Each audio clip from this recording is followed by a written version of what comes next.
Ang online world ay parang isang komunidad. May kalayaan tayo, ngunit ito ay limitado.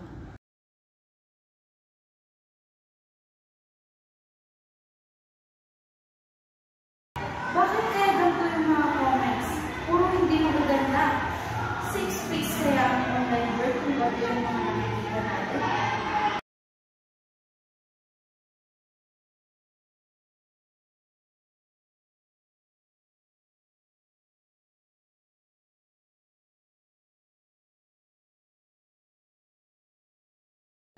Kung gusto nating maging ligtas sa online world, kailangan nating magsimula sa ating mga sarili.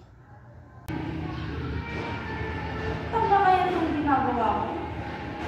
Hindi ba paglabag ko sa netiquette online?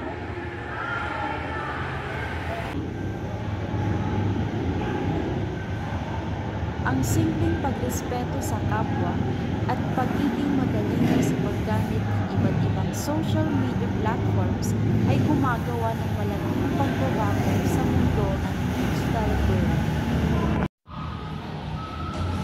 Gawing 6 P's ang online world.